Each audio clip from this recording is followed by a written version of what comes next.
আচ্ছা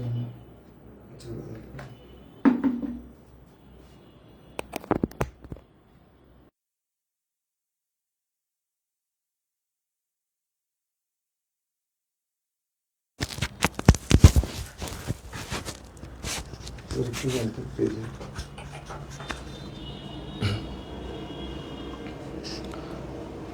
একটু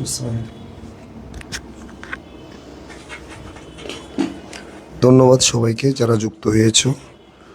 তো আগামী 7ই জুন এইচএসসি 2026 বোর্ড পরীক্ষা এবং এইচএসসি 2027-এর ফাইনাল, ফার্স্ট ইয়ার ফাইনাল, এই দুইটা পরীক্ষাকে সামনে রেখে আমাদের প্রতিদিনের আয়োজন অনলাইন ক্লাস, নিয়মিত অনলাইন ফ্রি লাইভ ক্লাস। তোমরা যারা যুক্ত হয়েছো অসংখ্য ধন্যবাদ তোমাদের। তো আমাদেরকে একটু কমেন্ট করে জানাবে যে সাউন্ড ক্লিয়ার আছে কিনা। স্যার ক্লাস শুরু করবে, সাউন্ড ক্লিয়ার আছে কিনা বিষয়টা একটু জানাও। অমিত, ধন্যবাদ ভাইয়া। অমিত একটু জানাও সাউন্ড ক্লিয়ার আছে কিনা।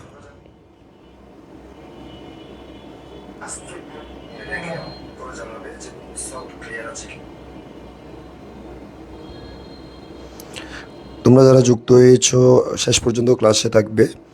আজকের ক্লাস থেকে বাংলা দ্বিতীয় পত্রের যে টপিকের ক্লাস হচ্ছে, আশা করি তোমরা অনেক নতুন কিছু জানতে পারবে আজকের ক্লাস থেকে। সবাই শেষ পর্যন্ত ক্লাস মনোযোগ দিয়ে করবো। অবশ্যই স্যারের পড়ানো বিষয়গুলো, ইম্পর্টেন্ট বিষয়গুলো তুমি নোট করে ফেলবা।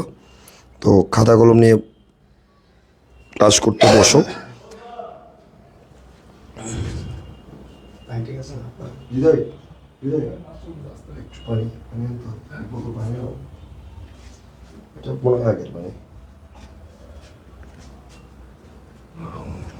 অনেকেই যুক্ত হয়েছ। তোমরা যারা যুক্ত হয়েছ অসংখ্য ধন্যবাদ ভাই। একটু লাইক বাটনে গিয়ে ক্লিক করে দাও, একটু লাইক করে দাও, আর হচ্ছে শেয়ার করে দাও। শেয়ার ডান লিখে দাও। ঐশী, নিশি, রুমানা সুলতানা যুক্ত হয়েছে অনেকেই, থ্যাংক ইউ ভেরি মাচ। তোমরা একটু শেয়ার করে দাও। তোমাদের সারাদিন, আমাদের প্রত্যেকটা টিচার সারাদিন খুবই ব্যস্ত থাকে। সারাদিন ক্লাস নেওয়ার পর তারপরও অনলাইন ক্লাস নেওয়ার জন্য সামনে দাঁড়াই তোমাদেরকে সহযোগিতা করার জন্য। তো তোমাদের থেকে একটাই চাওয়া, তোমরা একটু শেয়ার করে দাও যাতে তোমাদের ফ্রেন্ডরা আজকের ক্লাসটা করতে পারে, আমাদের ক্লাসগুলো করতে পারে, তারা যেন উপকৃত হয়। তো স্যার ক্লাস শুরু করছে, তোমরা সাথেই থাকবে শেষ পর্যন্ত। দেখছেন তো? ক্লিয়ার আছে।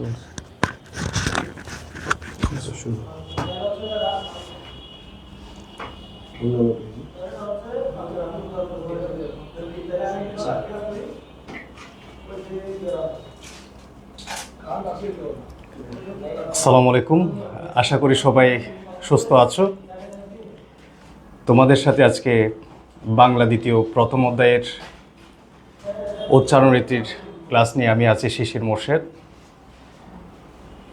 আজকে আমরা যে আমাদের বাংলা দ্বিতীয় যে অধ্যায়টা আছে, প্রথম যে অধ্যায়টা নিয়ে স্টুডেন্টদের অনেক অভিযোগ থাকে যে কিছু গুরুত্বপূর্ণ বিষয়ে তারা ভুল করে ফেলে, যার কারণে এখান থেকে পরিপূর্ণ নাম্বারটা আসে না। তো আমি আজকে তোমাদেরকে প্রথম অধ্যায়ের উচ্চারণ রীতির একটা বেসিক ক্লাস করাবো। আমার বিশ্বাস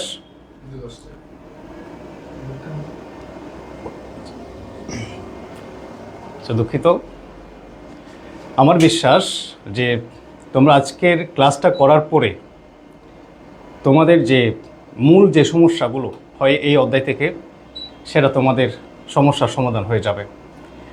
আমি বোঝাবো, তুমি বুঝবে, না বুঝলে কমেন্টে অবশ্যই জানাবে, ঠিক আছে? তো শুরু করি আজকে আমাদের ক্লাস। তোমাদেরকে প্রথমত একটা বিষয় আমি জানিয়ে দিই, সেটা হচ্ছে আমরা যে আজকে যে অধ্যায়টা পড়ব সেটা হচ্ছে উচ্চারণ রীতি। এখান থেকে প্রশ্নের প্যাটার্ন কি, প্রশ্ন কীভাবে আসে।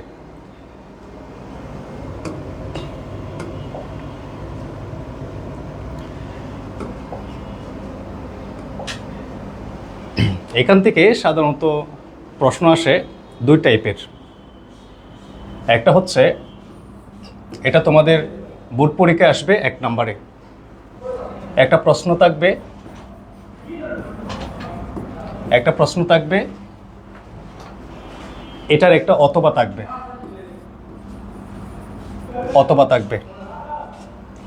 অথবাতে কি থাকবে?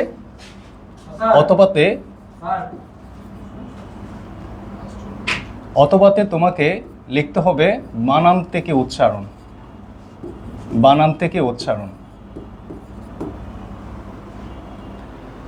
আমরা কি বুঝতে পারছি সবাই? এখানে প্রশ্নের প্যাটার্ন হচ্ছে 1 নম্বরে আমাদের একটা প্রশ্ন আসবে, সেটার অথবা আসবে বানান থেকে উচ্চারণ। তো আমরা অধিকাংশ যে এখানে স্টুডেন্টদের মধ্যে দেখা যায় তারা 1 নম্বর যে প্রশ্নটা আছে এটার উত্তর পরীক্ষায় সাধারণত তারা লেখে না, কারণ এটা একটা জটিল বিষয় মনে হয় অনেকের কাছে। যে একটা প্রশ্ন দেওয়া হলো, ধরো তোমাকে পরীক্ষায় বলা হলো অধ্বনি উচ্চারণের 5টি নিয়ম উদাহরণসহ লেখো।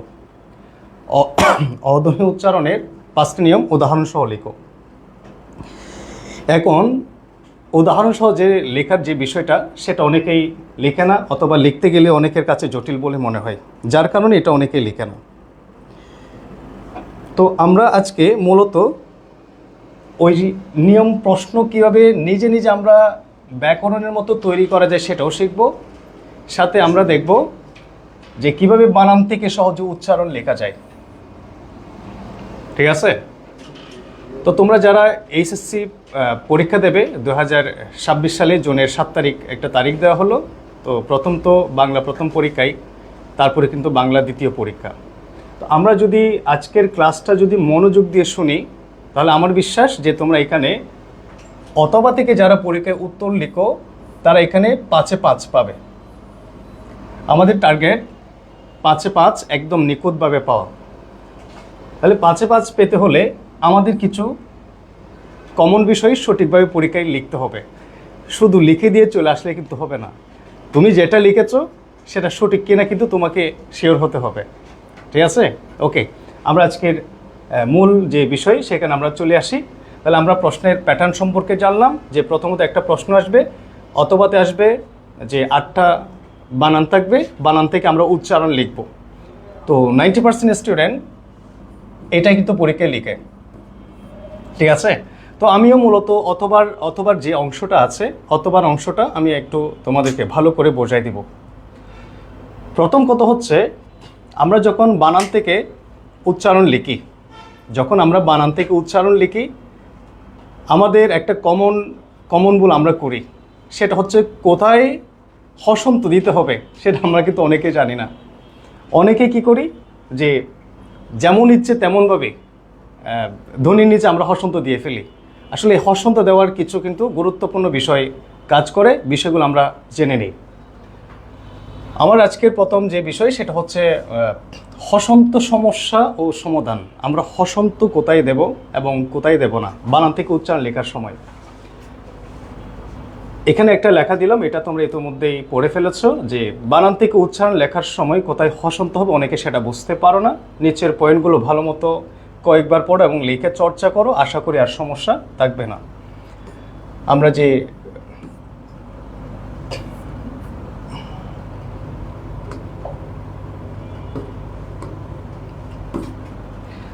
আমাদের যে পয়েন্টগুলো মনে রাখতে হবে বিশেষ করে সেটা হচ্ছে অধ্বনির সম্পর্ক হসন্তের সাথে। এটা আমাদের সবাইকে মনে রাখতে হবে।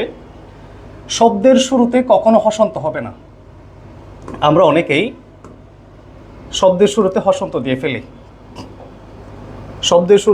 আমরা হসন্ত দিয়ে ফেলি, এটা আমরা দিব না। কার চিহ্নযুক্ত ব্যঞ্জনের সাথে হসন্ত হয় না। যে ব্যঞ্জনধ্বনির সাথে কার চিহ্ন থাকবে সেটার সাথে কিন্তু হসন্ত হবে না। প্রায় ব্যঞ্জনধ্বনি উচ্চারণের সময় আমরা একটা অধ্বনি উচ্চারিত করি। আমি এখানে একটা উদাহরণ দিয়েছি, এটা আমি তোমাদেরকে একদম শুরু থেকেই বিষয়টা বোঝাই। আমরা জানি কার চিহ্ন হচ্ছে 10টা, স্বরবর্ণের কিন্তু 10টা কার চিহ্ন আছে। এখন কথা হচ্ছে স্যার 10টা কার চিহ্ন, একটা ধ্বনির কার চিহ্ন নেই, সেটা কোন ধ্বনি? ইতিমধ্যে কিন্তু বুঝে গেছো এটা হচ্ছে অধ্বনি। এখন কথা হচ্ছে স্যার, এই অধ্বনিটাকে যখন স্বরধ্বনির যে কার চিহ্ন থেকে বাদ দেওয়া হলো, তখন অধ্বনিটা কোথায় চলে গেল? অধ্বনিটা চলে গেল ব্যঞ্জনধ্বনির সাথে। সে তো আর নিঃসঙ্গ জীবনযাপন করবে না। যখন একটা টিম থেকে তাকে বাদ করে দেওয়া হলো, তখন সে যুক্ত হলো আরেকটা টিমের সাথে, আর সেটা হচ্ছে ব্যঞ্জনধ্বনি। এই কারণে আমরা দেখতে পাই প্রতিটা ব্যঞ্জনধ্বনি উচ্চারণ করার সময় আমরা একটা অধ্বনি উচ্চারণ করি, ঠিক আছে? যেমন আমরা যখন ক পড়ি তখন তার সাথে কিন্তু একটা অধ্বনি উচ্চারিত হয়। আমরা যখন খ পড়ি তখন কিন্তু অধ্বনি উচ্চারিত হয়। তুমি দেখো প্রত্যেকটা ধ্বনির সাথে একটা কিন্তু অধ্বনি উচ্চারিত হচ্ছে। তাহলে অধ্বনির সাথে সম্পর্ক হসন্তের, এবং সেটা হচ্ছে ব্যঞ্জনধ্বনির সাথেই।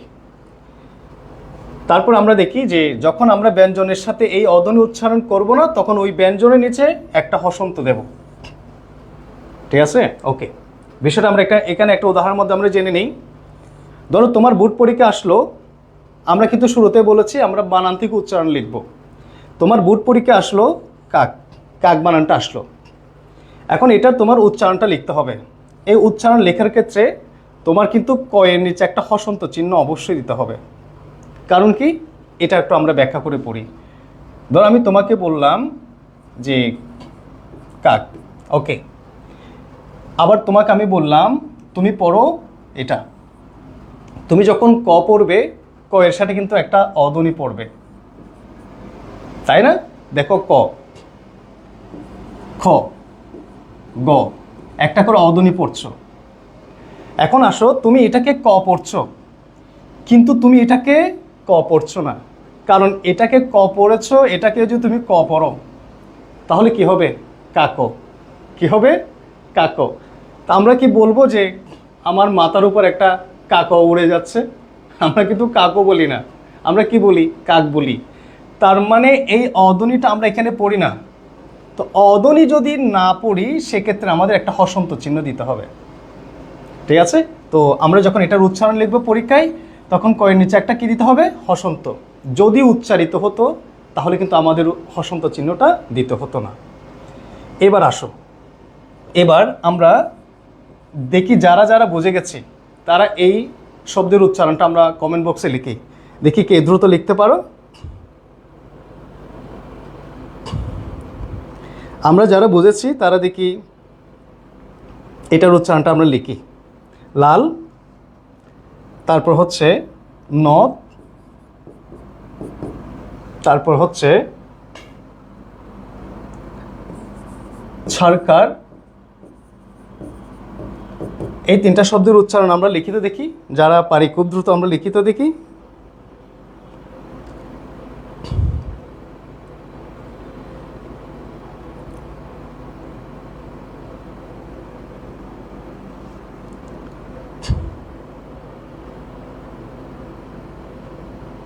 গুড।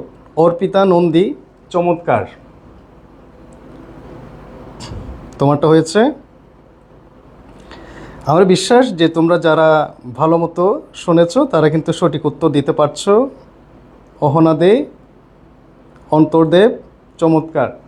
লাল হয়ে গেছে সবার।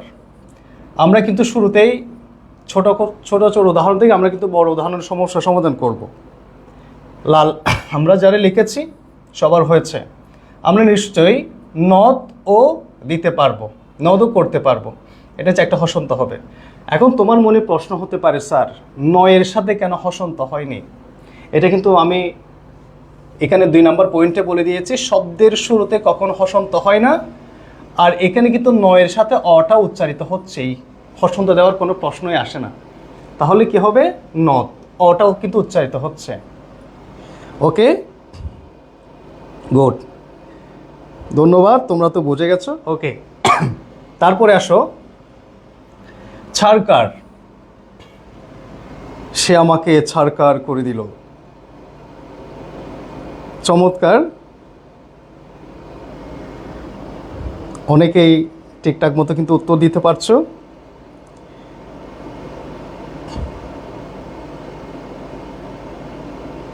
সবারই উত্তর হচ্ছে, সবারই উত্তর হচ্ছে, খুবই ভালো লাগছে, তোমরা বুঝতে পেরেছো। তো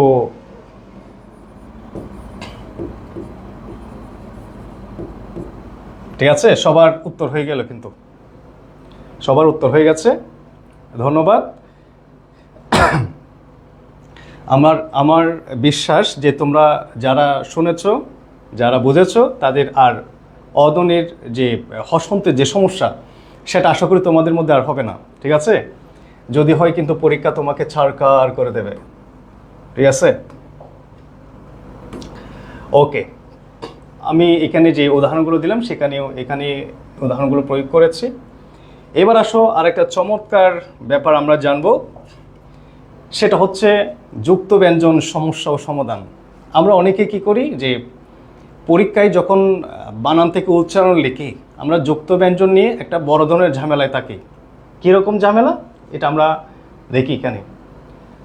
ধরো আমরা যখন বানান থেকে উচ্চারণ লিখব, যখন আমরা যুক্ত ব্যঞ্জন পাবো, সেক্ষেত্রে আমরা যুক্ত ব্যঞ্জনকে সবসময় ভেঙে লিখতে হবে। সবসময় যুক্ত ব্যঞ্জন ভেঙে লিখবে, এটা যেন মনে থাকে। তারপর হচ্ছে যুক্ত ব্যঞ্জনের যে প্রথম ধ্বনি থাকবে, প্রথম ধ্বনির সাথে একটা হসন্ত দেবে, আর দ্বিতীয় ধ্বনির সাথে সাধারণত ওকার হয়। সাধারণত বলতে আমি বোঝাচ্ছি এখানে প্রায় 95% বা তার চেয়ে বেশি শব্দের যুক্ত ব্যঞ্জন শেষের ধ্বনির সাথে ওকার হয়। ওকারটা তুমি এমনিতে নর্মালি দিয়ে ফেলতে পারবে, আর ওকারটা কেন দিতে হয় সেটা সম্পর্কে আমরা একটু ডিটেলসে জানবো। ওকে, প্রথম কথা হচ্ছে আমরা এখানে একটা যুক্ত ব্যঞ্জন দেখতে পাচ্ছি, মুক্ত। ঠিক আছে, মুক্ত, আমরা একটা যুক্ত ব্যঞ্জন দেখতে পেলাম। প্রথম আমাদের কাজ যেটা, সেটা হচ্ছে এখানে যে যুক্ত ব্যঞ্জন আছে সেটাকে ভাঙা।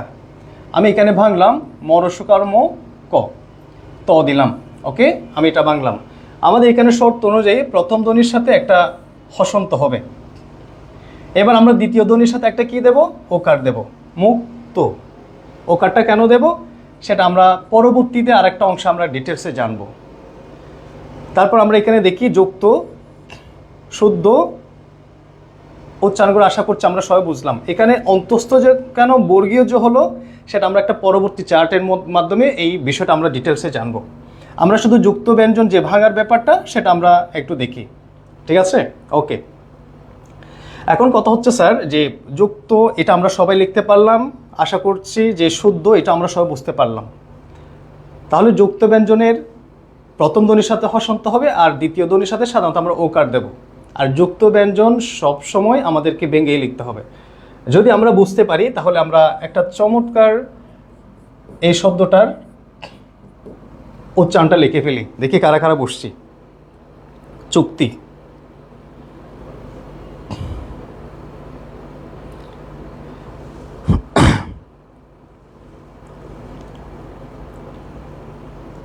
চুক্তি, এই বানানের উচ্চারণ দেখি দ্রুত করতে হবে কিন্তু।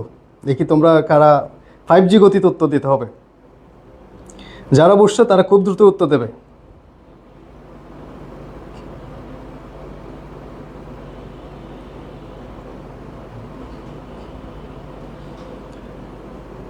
অনেকের উত্তর খুব ভালো মতো হচ্ছে, ধন্যবাদ সবাইকে।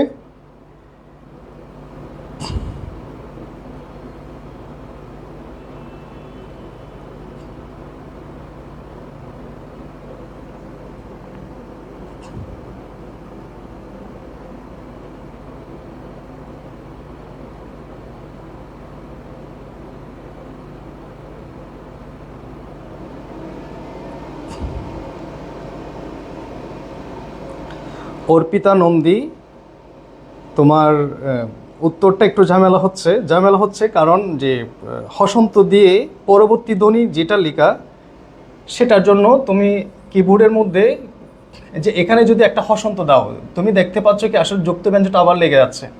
যাদের কিবোর্ডে যুক্ত ব্যঞ্জনটা লেগে যাচ্ছে তারা কি করবে, হসন্তটা 2বার চাপবে। কিবোর্ডের মধ্যে হসন্ত 2বার চাপার পরে যদি তুমি মানে পরবর্তী ধ্বনিটা দাও সেটা তাহলে বরাবরই বসবে। ঠিক আছে, ঠিক আছে কি না?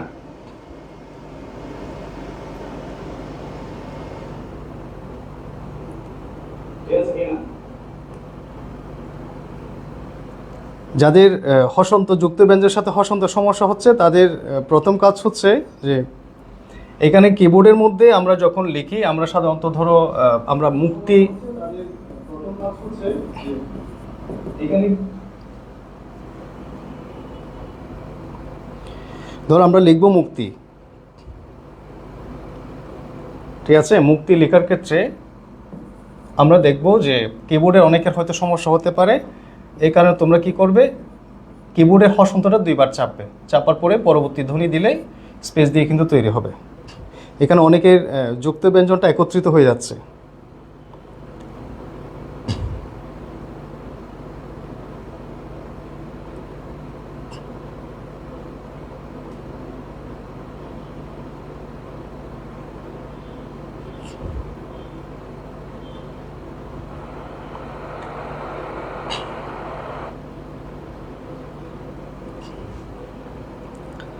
হ্যাঁ, ধন্যবাদ। সবার মোটামুটি হয়ে গেল। তাহলে আমরা মোটামুটি একটা বিষয় সবাই বুঝতে পারলাম যে যুক্ত ব্যঞ্জন আমাদেরকে ভেঙেই লিখতে হবে, এবং সেক্ষেত্রে আমাদের যদি কোনো কার চিহ্ন না থাকে, আমি এখানে একটা বিষয় যুক্ত করে দিলাম, যদি যুক্ত ব্যঞ্জনের সাথে কোনো কার চিহ্ন না থাকে কিন্তু ওকার হবে। যেহেতু এখানে কার চিহ্ন আছে তাই এখানে কিন্তু ওকার হয়নি, ঠিক আছে। ওকে, ধন্যবাদ। এবার আসো আমরা একটা গুরুত্বপূর্ণ বিষয়ের সমস্যার সমাধান করব, সেটা হচ্ছে জফলা। অনেকের বিষয় হচ্ছে যে জফলা, এই বিষয়টা অনেকে আমরা ঠিকঠাক মতো প্রয়োগ করতে পারি না উচ্চারণের সময়। একটা বিষয় তোমাদেরকে শেখাই দেই, একটা সারি শেখাবো, বাকি কাজটা তোমরা নিজেরাই করবে, ঠিক আছে। ওকে, ধরো তোমার এই 1 নাম্বার সারি এবং 3 নাম্বার সারি এগুলো হচ্ছে অল্প প্রাণ। অল্প প্রাণ মানে যেগুলো আমরা উচ্চারণের সময় আমাদের মুখের ভেতরে বাতাস কম লাগে, যেগুলো উচ্চারণের সময় বাতাস কম লাগে সেগুলোকে বলা হয় অল্প প্রাণ, আর যেগুলো উচ্চারণের সময় বাতাসের সময় একটু বেশি লাগে সেগুলোকে বলা হয় মহাপ্রাণ। অল্প প্রাণ ধ্বনির সাথে যদি জফলা থাকে কোনো বানানে, ওই ধ্বনিটা 2বার দেবে, ওই ধ্বনিটা 2বার দেবে। ওকে, যদি মহাপ্রাণ ধ্বনির সাথে 2 নাম্বার এবং 4 নাম্বার, যদি মহাপ্রাণ ধ্বনির সাথে জফলা থাকে তখন আগেরটাও দেবে এবং ওই ধ্বনিটাও দেবে, ঠিক আছে স্যার, আমরা কি বুঝতে পারলাম? তাহলে এবার বলো, গ ধ্বনির সাথে ধরো তোমার পরীক্ষায় একটা জফলা দেওয়া হলো কোন একটা বানানে, এবার তুমি বলো দেখি যে গ ধ্বনির সাথে যেহেতু জফলা দেওয়া হয়েছে সেহেতু এখানে গ ধ্বনি 2বার হবে নাকি তার আগেরটা হবে? দেখি তোমরা লিখো তো।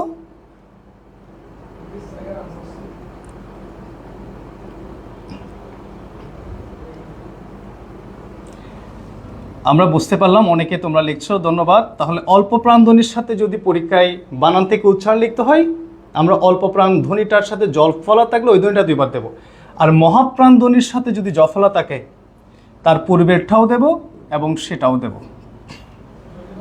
আমরা কি বুঝতে পারলাম? এবার আসো, এখন আমরা যদি এখান থেকে কোনো উদাহরণ করি তাহলে কিভাবে আমরা করতে পারি। ধরো তোমার পরীক্ষা আসলো বাদ্য, বাদ্য বাজনা, ঠিক আছে। ওকে, বাদ্য বাজনা। এখন বলো দেখি এখানে এই বানানটার উচ্চারণ লিখো দেখি, এই বানানটার উচ্চারণ লিখো দেখি, কে লিখতে পারো খুব দ্রুত।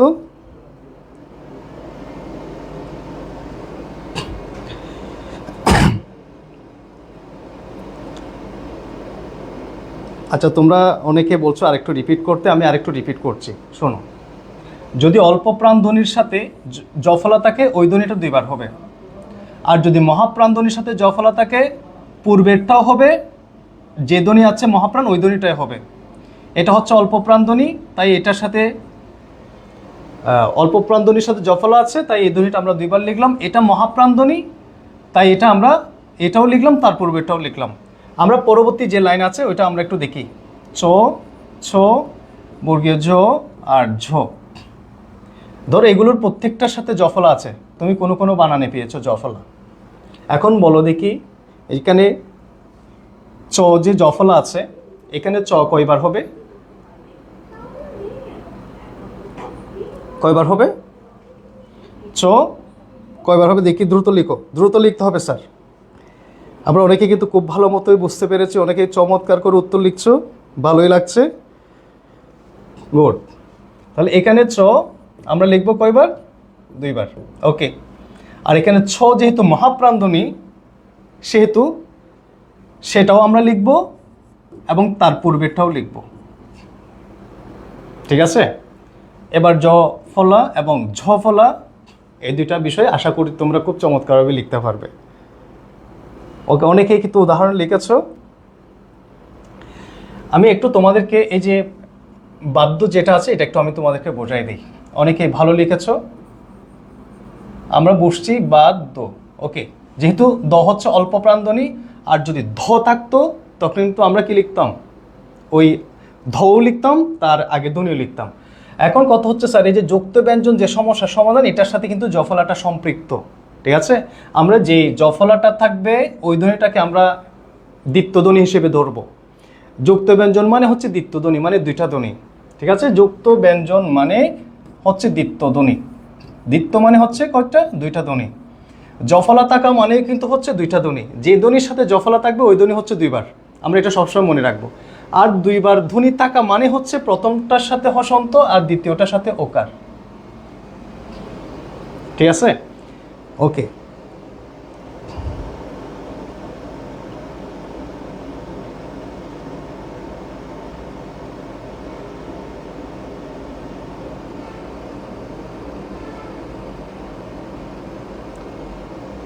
চমৎকার, অনেকে খুবই চমৎকারভাবে লিখছ, যে ধন্যবাদ তোমাদেরকে। ঠিক আছে, ওকে।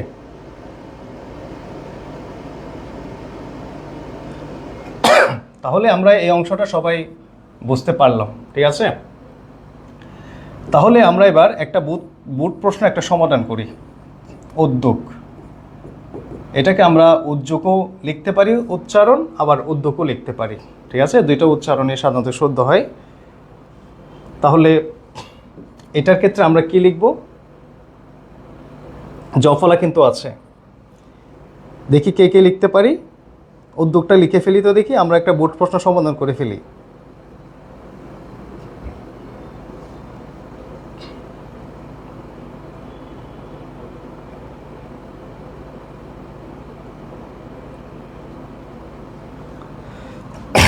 তারপরে আমরা যারা বুঝলাম তারা আমরা আরেকটা সমাধান করি, পাঠ্য।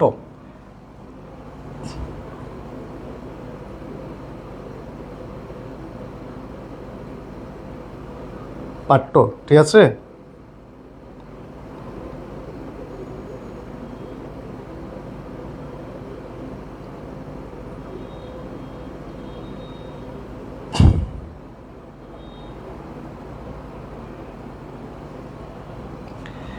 এটা আসলে যে জফলা, এটার উচ্চারণ অনেক ক্ষেত্রে জফলা হয়।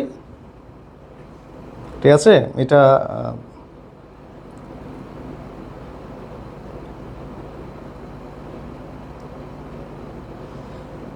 এটার দুটা উচ্চারণ আছে। তাহলে আমরা উদ্যোগ, এটা যদি আমরা লিখি তাহলে এটা হবে কি উদ্যোগ। ওকে, এখানে গয়ের নিচে কিন্তু হসন্ত চিহ্ন দিতে হবে, হসন্ত চিহ্ন দিতে হবে। অনেকের কিন্তু হয়ে গেছে খুব চমৎকারভাবে, হসন্ত চিহ্ন গয়ের সাথে দিতে হবে, কারণ আমরা কিছুক্ষণ আগে কিন্তু হসন্ত সমস্যা সমাধান পড়েছি। অধ্বনি উচ্চারিত না হলে হসন্ত দিতে হবে। এবার আসো পাঠ্য। পাঠ্য এবং বাদ্য দুইটা হচ্ছে একই নিয়মের মধ্যে। আমরা এখানে দেখতে পাচ্ছি ঠ, ঠ হচ্ছে মহাপ্রাণধ্বনি। ওকে, ঠ হচ্ছে মহাপ্রাণধ্বনি। আর মহাপ্রাণধ্বনির সাথে যদি জফলা থাকে, আমরা কিন্তু কিছুক্ষণ আগে বুঝে গেছি মহাপ্রাণধ্বনির সাথে জফলা থাকলে সেটাও হবে, তার আগেরটা হবে। ওকে, এবং আমরা জানছি যে জফলাযুক্ত ধ্বনির সাথে যদি কোনো কার চিহ্ন না থাকে একটা ওকার দিতে হবে, পাঠ্য। ঠিক আছে, পাঠ্য।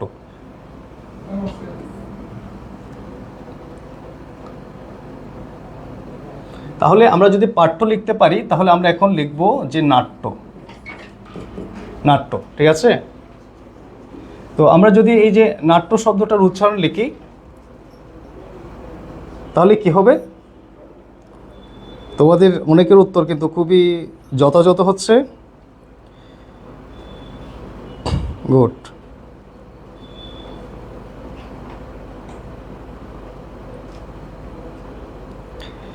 এখানে যে জফলার কথা বললাম, জফলা হচ্ছে যে যুক্ত ব্যঞ্জনের দ্বিত্বধ্বনির একটা প্রকার, মানে একটা বিষয়, এটার সাথে সম্পৃক্ত জফলার যুক্ত ব্যঞ্জনের সাথে। তাই আমরা জফলাযুক্ত যে ধ্বনিটা আছে সেটাকে আমরা দুইবার পড়ি।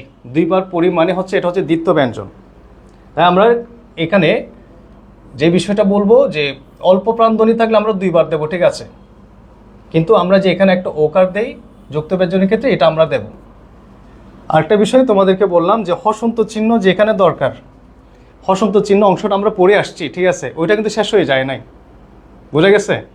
হসন্ত চিহ্নের অংশটা কিন্তু শেষ হয়ে যায় না, এটা তোমার সমগ্র অধ্যায়ের মধ্যে এটা কাজে লাগবে। ফাহিম আক্তার, অর্পিতা, অন্তর্দেব, সবারগুলো হয়ে গেছে, ধন্যবাদ। তাহলে আমরা মোটামুটি বুঝে গেলাম যে কিভাবে অল্প প্রাণধ্বনি এবং মহাপ্রাণধ্বনি একসাথে কাজ করে, সেটা আমরা সবাই বুঝলাম, ঠিক আছে। তাহলে এবার জানাও যে তোমাদের আসলে যুক্ত ব্যঞ্জন যে সমস্যাটা হয় উচ্চারণ লেখার ক্ষেত্রে, সেটার কোনো সমস্যা আছে কি না। সমস্যা থাকলে জানাও, আমি আরেকবার তোমাদেরকে রিপিট করে দেব। যদি সমস্যা থাকে আরেকবার আমাকে জানাও, আমি সেটা সমাধান করে দেব। আর যদি সমস্যা না থাকে তাহলে আমরা পরবর্তী যে অংশ সেটার মধ্যে আমরা চলে যেতে পারি।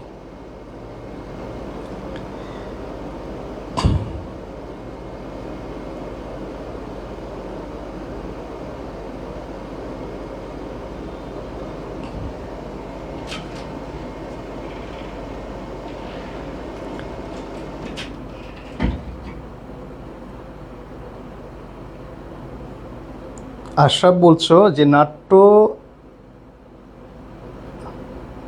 দুইটাই তো একই লিখেছো আশরাফ উদ্দিন, তুমি তো দুইটাই একই লিখেছো, তো কোনটা আমি বলবো? নাট্য এখানে ট হচ্ছে অল্প প্রাণধ্বনি, তাই অল্প প্রাণধ্বনি হলে ওই ধ্বনিটাই দুইবার হবে, ঠিক আছে। তুমি দুইটা একই লিখেছো, আমি কোনটা বলবো?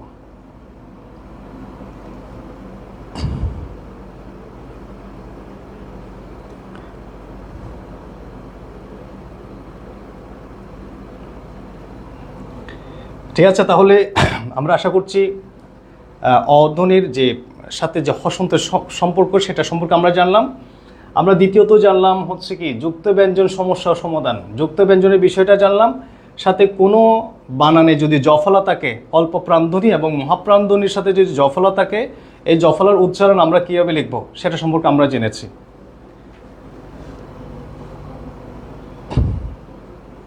তোমাদের মনে রাখতে হবে যে আমি একটা স্লাইড শেষ করেছি অধ্বনির উচ্চারণ, এটা শেষ করা মানে কিন্তু উচ্চারণের একটা অংশ শেষ করা, এটা মনে করবা না, ওইটা হচ্ছে বেসিক বিষয়, ওইটা তোমার সমগ্র উচ্চারণ অধ্যায়ে কাজে লাগবে। যতগুলো বোর্ড পরীক্ষার প্রশ্ন আছে সবগুলো বোর্ড পরীক্ষার প্রশ্ন যখন তুমি সমাধান করতে যাবে এই হসন্ত চিহ্ন তোমাকে ঝামেলা করবে। আশা করছি তুমি এখন আর ঝামেলার মধ্যে পড়বে না, কারণ তুমি হসন্ত চিহ্নের ব্যাপারটা বুঝে গেছো।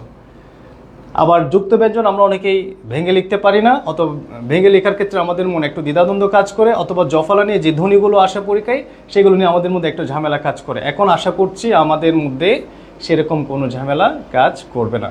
ওকে,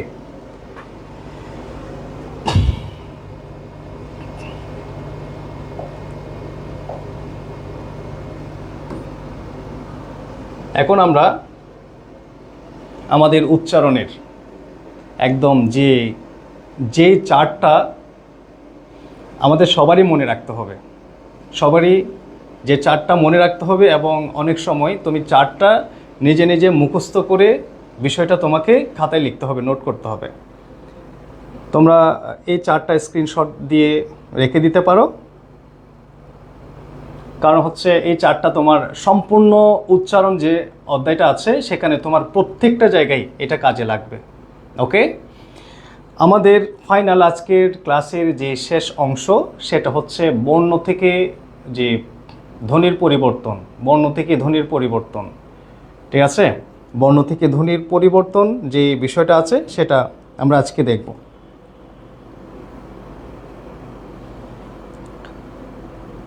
ওকে, তো তোমরা এই অংশটা স্ক্রিনশট দিয়ে রাখো, অথবা তুমি এই ক্লাসটা সেভ করে রেখে পরবর্তীতে সেটা কাজে লাগাতে পারো, ঠিক আছে। ওকে, আমরা শুরু করি। আমরা তাহলে প্রথমত জানলাম যে উচ্চারণের অধ্বনির উচ্চারণ হসন্তের সাথে কীভাবে হয়, যুক্ত ব্যঞ্জন সমস্যা সমাধান, এবং ফাইনালি এখন আমরা দেখব বর্ণ থেকে ধ্বনির যে পরিবর্তন, যে ব্যাপারটা, যে অংশটা, এটা আমাদের ভালো মতো মনে রাখতে হবে। ওকে,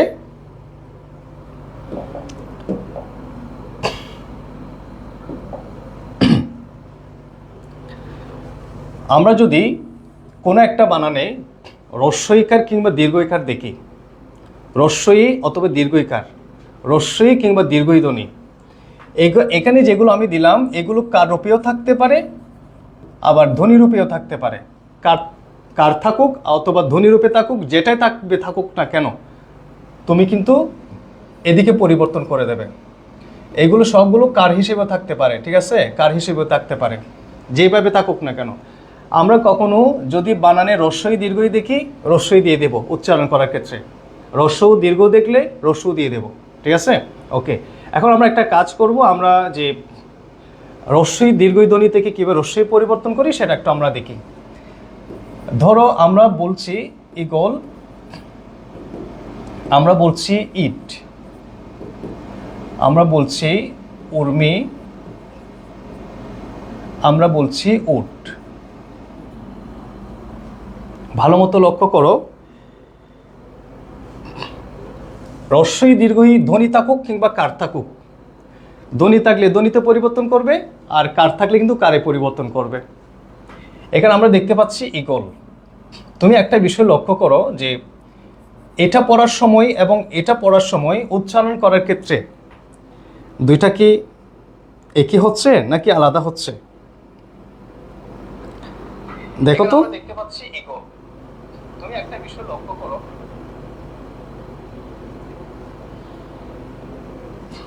তুমি উচ্চারণ করবে, উচ্চারণ প্র্যাকটিক্যাল উচ্চারণ করে দেখতে হবে যে দুইটার উচ্চারণ একই কিনা। তুমি এটা পড়ার সময় ইট পড়ছো, তুমি ইগল পড়ার সময় কিন্তু ই এর মতো করে পড়ছো।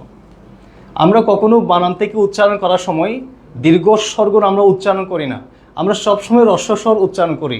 তুমি কি কাউকে বলবে আমার মাথার উপর দিয়ে ইগল উড়ে যাচ্ছে? আমরা কিন্তু সেরকম বলি না। আমরা কি বলি? ইগল। আমরা কিন্তু টেনে বলি না, দীর্ঘ করে বলি না। যেহেতু আমরা দীর্ঘ করে বলি না, সেহেতু আমরা দীর্ঘধ্বনিটা আমরা উচ্চারণ করার ক্ষেত্রে আমরা লিখব না। তাহলে আমরা লিখব কি? আমরা লিখব হ্রস্ব ই। ওকে, বাকি বিষয়টা তোমরা নিজেরাই পারবে করতে, সেটা হচ্ছে ইগল। এখানে কিন্তু হসন্ত চিহ্নটা তোমাকে দিতে হবে, যেখানে যেখানে অধ্বনি উচ্চারিত হচ্ছে না সেটা দিতে হবে। এখন আমরা হসন্তের বিষয়টা পড়ে এসেছি, তাই আমরা হসন্ত নিয়ে আর কোনো আলোচনা করব না, শুধু বসাবো আর উত্তর ঠিক আছে কিনা দেখবো। এখন কথা হচ্ছে স্যার আপনি তো এখানে হসন্ত বসান নাই, এখানে তো হসন্ত বসানোর দরকার নেই স্যার। কেন দরকার নাই? কারণ এখানে গয়ের সাথে অটা উচ্চারিত হচ্ছে। আমরা বলেছি অ উচ্চারিত না হলে হসন্ত হবে। তাহলে আমরা তো এটাকে কেউ ইগলো ইগলো এরকম বলি না। যদি ইগলো হতো তাহলে কিন্তু আমরা হসন্ত বসাতাম। আমরা পড়ি কি? ইগল। ইগলের ক্ষেত্রে আমরা এখানে অধ্বনিটা উচ্চারণ করি, ঠিক আছে কিনা স্যার? ওকে, গুড। এবার তোমরা বলো দেখি, এই যে ইট, এটার উচ্চারণ কি? দ্রুত করে ফেলো দেখি, কারা কারা বুঝতে পেরেছো? খুব দ্রুত করো।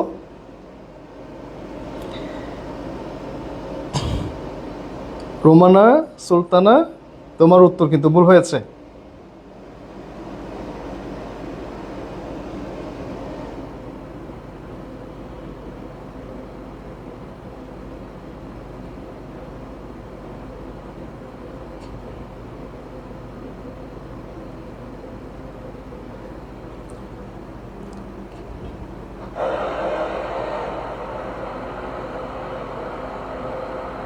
গুড।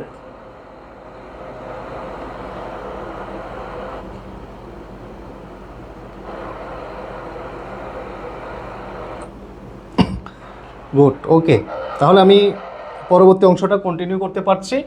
এবার বলো, এই যে উর্মি, এটা আমরা যে লিখবো, উর্মি এটা যে আমরা লিখবো, এখানে দেখো হ্রস্ব ও এবং দীর্ঘ ও যেটাই থাকবে থাকুক না কেন বানানে, আমরা সবসময় কি লিখবো স্যার? হ্রস্বও লিখবো। গুড। এবারে দেখো, এখানে আমরা লিখলাম ও। আর তুমি আরেকটা বিষয় মনে রাখবে যে র্যাপ যখনই থাকুক না কেন বানানে, যেখানে র্যাপ থাকুক না কেন, তোমাকে অবশ্যই রধ্বনিটা লিখতে হবে এখানে। এবার দেখো তো, আমরা এখানে রধ্বনির সাথে হসন্ত দিতে হবে কিনা স্যার? অবশ্যই দিতে হবে, কারণ আমরা এখানে থামছি, মানে অটা আমরা পড়ছি না, উর। তাহলে ম রস্বইকার মি আমরা বসাবো। এই যে রস্বইকারটা আমরা কেন বসালাম? কারণ আমরা এখানে দেখতে পেলাম যে রস্বই থাকুক দীর্ঘই থাকুক, আমরা সবসময় উচ্চারণে কি লিখবো? রস্যই লিখব। ঠিক আছে স্যার, আমরা কি স্যার বুঝতে পারলাম? ওকে, এবার আসো, আমরা এখানে রস্য দীর্ঘ এই দুটা বিষয় আমরা জানলাম, রস্যই এবং দীর্ঘ এই দুটার ব্যবহার আমরা জানলাম। ওকে, ধন্যবাদ। তোমাদের আসলে উত্তরগুলো খুবই চমৎকার হচ্ছে, খুবই ভালো লাগছে যে তোমরা ঠিকঠাক মতো উত্তর লিখতে পারছো। আজকের ক্লাসটা করবে, আর চট্টগ্রাম বোর্ড 2024-23 কিংবা 17-18 দিকে যে বোর্ড পরীক্ষার প্রশ্নগুলো আসলো কিংবা টেস্ট পেপারে যে টেস্টের পরীক্ষার প্রশ্নগুলো আসলো, তোমাদের যার যার হসন্ত ধ্বনি পরিবর্তনের সমস্যা হতো সেগুলো কিন্তু আজকে তুমি মোটামুটি একটু যাচাই করে দেখবে নিজের কতটুকু উন্নতি হলো আজকের ক্লাস থেকে। আমার বিশ্বাস যারা ঠিকঠাক মতো বুঝছো তাদের কিন্তু 90% কাজ হয়ে যাবে ইনশাল্লাহ। ওকে, এবার আসো আমরা ঋধ্বনিটা কখন কীভাবে ব্যবহার করব। তোমার পরীক্ষা আসলো ঋতু, ভালো মতো বোঝো, তোমার পরীক্ষা আসলো ঋতু।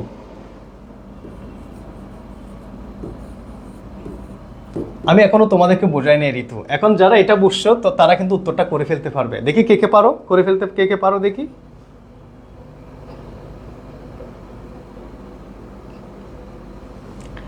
দেখি তো কে কে পারো।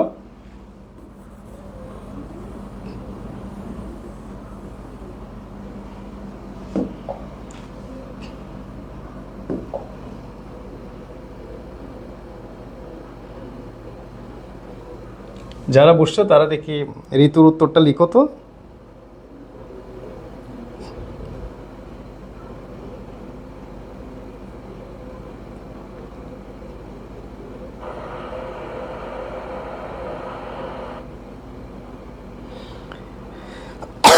জান্নাতুল মাওয়া, তোমাকে এর আগের যে অংশটা ছিল ওইখানে কিন্তু আমি বলেছি কার চিহ্ন থাকলে সে ধ্বনির সাথে হসন্ত হবে না।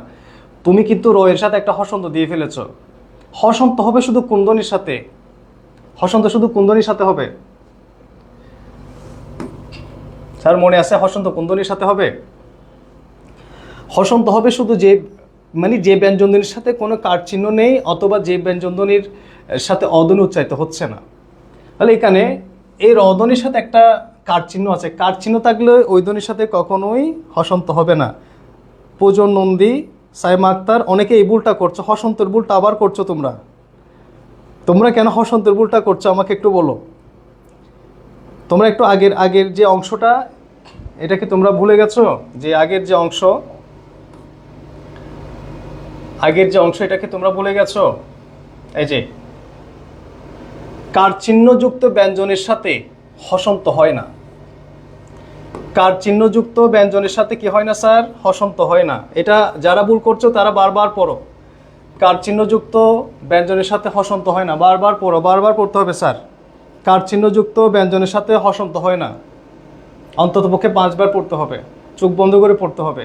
কার চিহ্নযুক্ত ব্যঞ্জনের সাথে হসন্ত হয় না, শব্দের শুরুতে হসন্ত হয় না। হসন্তের সাথে শুধু সম্পর্ক অধ্বনির, এবং যে ব্যঞ্জনধ্বনির সাথে কোনো কার চিহ্ন নাই। আমি যদি এখানে দেখো, আমি যে এখানে দিয়েছি ক রস্যইকার কি, আচ্ছা এটাকে আমি কি পড়লাম? আমি এখন যে হসন্ত এটা দিলাম, এটা কেন দিলাম? এটা কি কোনো মানে আছে?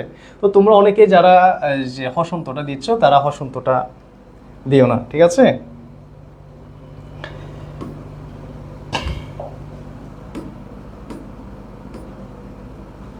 ওকে, তোমরা যারা হসন্তটা দিচ্ছ তারা হসন্তটা দিবে না কার চিহ্নের যেখানে থাকবে সেখানের সাথে। ওকে স্যার, আমরা করছিলাম ঋতু।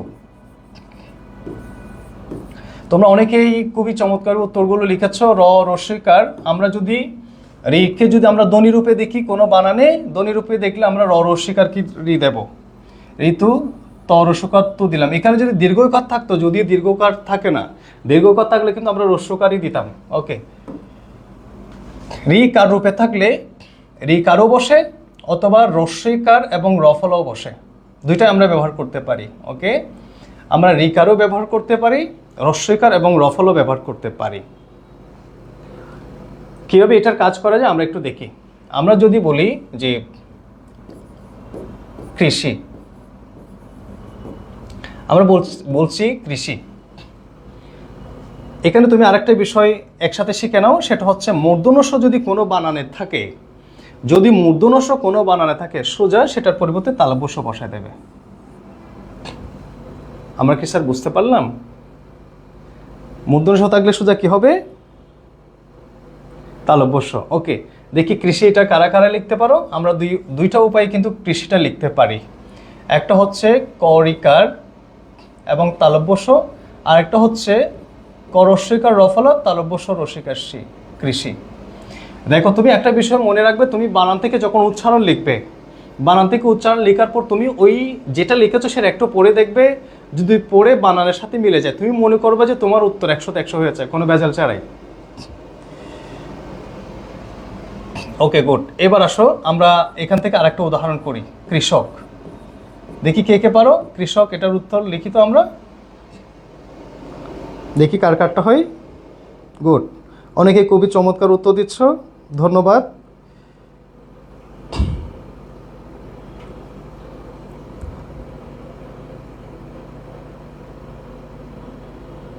গুড, খুবই খুবই চমৎকার হচ্ছে। ওকে, আমরা আশা করছি পড়তে পড়তে আমাদের উচ্চারণ যে অংশটা আছে সেটা কিন্তু খুব স্মুথভাবে, কোনো ঝামেলা ছাড়াই, যেটা নিয়ে সবার মধ্যে একটু দ্বিধাদ্বন্দ্ব থাকে সেটাও আমাদের মধ্যে আশা করছি থাকবে না। 90% আজকের ক্লাস থেকে ক্লিয়ার হয়ে যাবে। তোমাদের কিন্তু মনে রাখতে হবে, হসন্ত কিন্তু তোমাদেরকে ছেড়ে দেয় নাই। তোমরা ছেড়ে দিলেও হসন্ত কিন্তু তোমাদেরকে ছেড়ে দেয় নাই। তোমরা অনেকে কিন্তু হসন্ত চিহ্ন দিচ্ছ না জায়গা মতো। হসন্ত চিহ্ন না দিলে পরীক্ষায় উত্তর কিন্তু ভুল হবে, কারণ সেটাও একটা উচ্চারণের অংশ। এটা তোমাদের সবসময় মাথায় রাখতে হবে। অনেকে কৃষক লিখছো, ঠিক আছে, ধ্বনির পরিবর্তন হলো, সব কিছু ঠিকঠাক মতো হলো, কিন্তু কয়ের নিচে স্যার একটা হসন্ত দিতে হয়, সেটা কিন্তু অনেকেই দিচ্ছ না। কেন দিচ্ছ না? কারণ তোমরা ভুলে গেছো। আমি বলছি হসন্তের যে অংশটা সেটা তোমার সমগ্র উচ্চারণ যতক্ষণ তুমি লিখবে, আমি যতক্ষণ আজকে প্র্যাকটিস করাবো, যতক্ষণ আমি তোমাকে বোঝাবো, সবখানে তুমি মনে করবা যে উচ্চারণের হসন্তটা যেখানে ব্যবহার হবে সেখানে দিতে হবে। স্লাইড চেঞ্জ করেছি কিন্তু উচ্চারণটা চেঞ্জ করি নাই। তাই তোমাকে মাথায় রাখতে হবে যে হসন্ত চিহ্নটা কিন্তু তোমাকে প্রয়োগ করতে হবে। মূর্ধন্য ষ আছে, আমরা তালব্য শ দিলাম। ওকে, এখন তালব্য শর নিচে আমরা হসন্ত দেব না। যদি কৃষ হতো তখন দিতাম। যেহেতু এটা কৃষক, এখানে একটা অ আছে, এটা উচ্চারিত হচ্ছে, কিন্তু কয়ের সাথে যেটা অ সেটা উচ্চারিত হচ্ছে না, তাই আমরা একটা হসন্ত দিলাম। আশা করছি আমরা সবাই বুঝতে পারলাম। ওকে,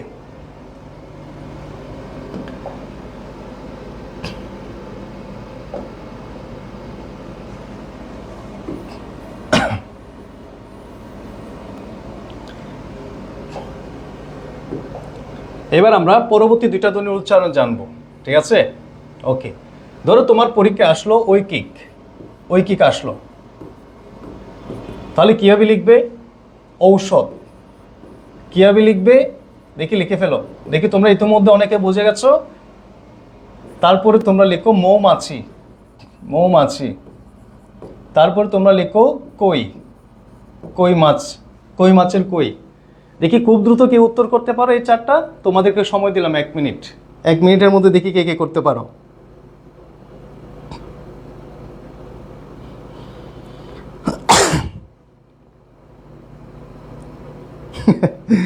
হসন্ত তোমাদেরকে ছাড়বে না। তোমরা হসন্তকে ছাড়লেও হসন্ত তোমাদেরকে ছাড়বে না। ফারিয়া উত্তর দিয়েছো ঐকিক, খুব চমৎকারভাবে হয়ে গেল। কিন্তু ঔষধ তুমি কেন ধ এর জায়গায় দ দিয়েছ?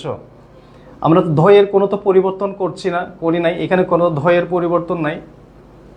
যেটার আমি এখানে পরিবর্তন লিখিনি সেগুলো কিন্তু তোমরা পরিবর্তন করবে না। যেটার আমি পরিবর্তন লিখেছি সেগুলো তোমরা পরিবর্তন করবে। ওকে,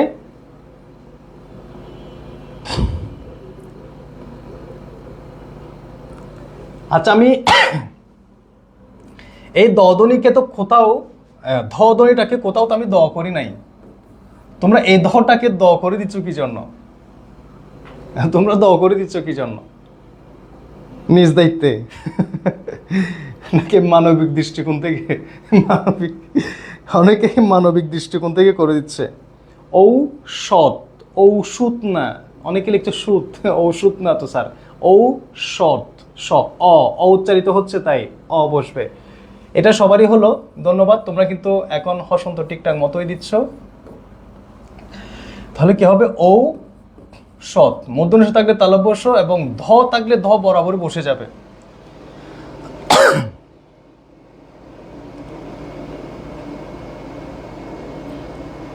আমরা কিন্তু কেউই কি এখানে যে ঐকিক আছে এটা ভুল করি নাই। এটা আমরা অনেকে ধ দিয়ে ফেলেছি, এটা কিন্তু মানে দ দিয়ে ফেলেছি, সরি ধ না দ দিয়ে ফেলেছি। তাই এটা আসলে কোনো পরিবর্তন হবে না। ধ এই ত থ ধ ধ এগুলোর কোনো পরিবর্তন নেই, এগুলো বরাবর বসে যাবে। চার্টের বাইরের সবগুলো ঠিকঠাক মতো বসে যাবে। এবার আসো, অনেকেই এটাকে এভাবে করে লিখেছ ম ঔমাছি, এটা কিন্তু মৌমাছি হয় না স্যার, ম ঔমাছি হলো। তো এটা তো আসলে ম ঔমাছি না, এটা তো মৌমাছি। তাহলে তোমাকে বুঝতে হবে এখানে ময়ের সাথে তুমি সবসময় এই যে ওকারটা আছে এটা সবসময় ধ্বনিটাকে ম ওকার করে দেবে সবসময়, যেখানে পাও ধ্বনিরূপে যেখানে পাও সেখানে ওকার করে দিবে, আর বাকিটা ঠিকঠাক মতো বসবে, মৌমাছি। এবার বলো দেখি কই, কই এটা করো দেখি দেখি। রোমানা সুলতানা, তুমি মৌমাছি লিখেছো, এখানে মাছির এখানে এখানের নিচে একটা হসন্ত কেন দিলে? তুমি কি এখন যেখানে সেখানে হসন্ত বসাতে থাকবে? কার চিহ্ন থাকলে ওই ধ্বনির সাথে হসন্ত হবে না, এটা তুমি 5 বার পড়বে। 5 বার পড়ার পরে তুমি আবার সঠিক উত্তরটা লিখো। গুড। অহনা দে খুবই চমৎকার হলো, জান্নাতুল মাওয়া খুবই চমৎকার হলো।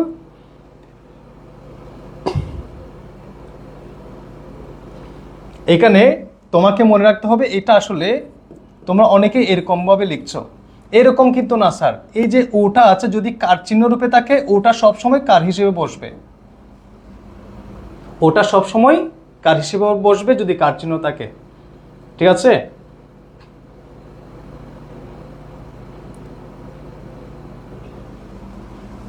আচ্ছা, আমরা এই লৌকিক এটা লিখতে পারলে আমরা বুঝবো যে আমরা এই অংশটা ঠিকঠাক মতো বুঝে গেলাম। দেখি লৌকিক এটা সবাই 100-100 ঠিকঠাক মতো লিখো তো দেখি। ফাহিম আক্তার, তোমারটা হয় না, তুমি ওকারে দিয়েছো আবার ও দিয়েছো, এখানে ওকারও দিয়েছো আবার ওকারও দিয়েছো। কেন? ওকারের পরিবর্তে যে ধ্বনির পরিবর্তে এখানে ওকার দিয়েছো না, আবার ওকারটা কেন দেবে? ওকার কয়বার দেবে?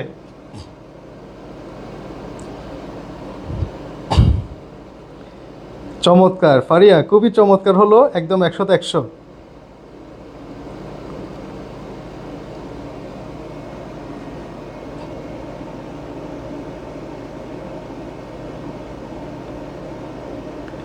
ফাহিমা ভুল করছো তুমি, ওই যে ওটাকে ওকার যে দিলে, এই যে ওটাকে ওকার করে দিলে এখানে ওটা আর দিতে হবে না, ওটা আর দিতে হবে না। গুড। লৌকিক অন্তর্দেব হয়নি, আরেকটু খেয়াল করো, আরেকটু খেয়াল করো তারপর লিখো, আরেকটু খেয়াল করো তারপরে লিখো।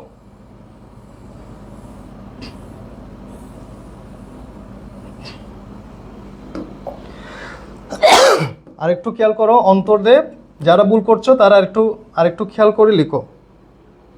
ওকে, খুবই চমৎকার। লৌকিক সবার হয়ে যাচ্ছে, অন্তর্দেব থ্যাংক ইউ, ঠিক হয়ে গেছে। আমার বিশ্বাস যে তোমরা এখন এই অংশটা খুব ভালো মতো বুঝে গেছো, ঠিক আছে? ওকে, এবার আমরা দেখবো ইয় ধ্বনির দুইটা উচ্চারণ। ইয় ধ্বনির এটা উচ্চারণটা সাধারণত আমরা আরেকটা অংশে ডিটেলসে জানবো যখন আমরা পরবর্তী যে পর্বটা আছে সেটা যখন আমরা পড়বো। ইয় ধ্বনির দুইটা উচ্চারণ আছে, একটা হচ্ছে সেটা নাসিক্য উচ্চারিত হলে অ ধ্বনির সাথে একটা চন্দ্রবিন্দু বসে, এবং সেটা যুক্ত ব্যঞ্জনের সাথে যখন থাকে তখন সেটার পরিবর্তে একটা ন বসে, ঠিক আছে? ওকে, আমরা এই কুঞ্জ, কুঞ্জ এটা সবাই লিখে ফেলি তো দেখি কে কে পারো। কুঞ্জ, কুঞ্জ দেখি তো। অর্পিতা নন্দী, লৌকিক তোমারটা হয়নি। এই যে তুমি এখানে যে লিখেছ যে এই যে লৌকিক ও, এই যে ওটা তুমি এই যে ওটা যে আছে সেটা তুমি এখানে দেবে, ওকে? তারপর যে রস্য যেটা আছে, যে রস্য যেটা আছে সেটা পাশে বসাবে। ও ধ্বনিটাকে কার রূপে থাকলে সবসময় কার রূপে বসায় দেবে, আর বাকিটা নিয়ম অনুযায়ী বসায় দেবে, উত্তর হয়ে যাবে কুঞ্জ। দেখি কুঞ্জ কে কে পারো। আমাদের কিন্তু যুক্ত ব্যঞ্জনের কথা আছে এখানে, মনে রাখতে হবে। আমরা কিন্তু যুক্ত ব্যঞ্জনের কথা পড়েছি এর আগে, ভুলে গেলে চলবে না। যুক্ত ব্যঞ্জনের কথা ভুলে গেলে চলবে না। গুড, পারিয়া হয়ে গেছে। অহনা দে, লোক হয়নি, হচ্ছে না কেন? তুমি এই যে লৌকিক লেখার সময় লয়ের সাথে ওকারটা দিয়েছ, তো রস্যটা দেবে না তার পাশে, তার পাশে রস্যকারটা দিতে হবে।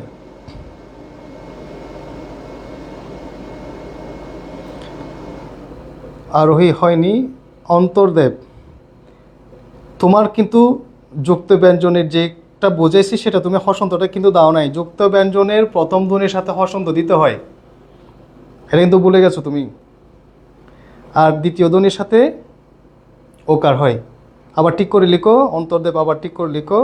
রিমা দাশগুপ্ত খুবই চমৎকার, পূজা নন্দী খুবই চমৎকার, সাইমা খুবই চমৎকার। ওকে, এখন তোমরা বুঝে গেছো খুবই চমৎকারভাবে লিখতে পারছো। অর্পিতা নন্দী, অহনাদে খুবই চমৎকার, এখন ঠিক হয়ে গেছে। আশা করছি তোমাদের এগুলো ঠিক হয়ে যাবে। একটু ভুল হবে আবার ঠিক হয়ে যাবে, একটু ভুল হবে আবার ঠিক হয়ে যাবে। ঠিক আছে?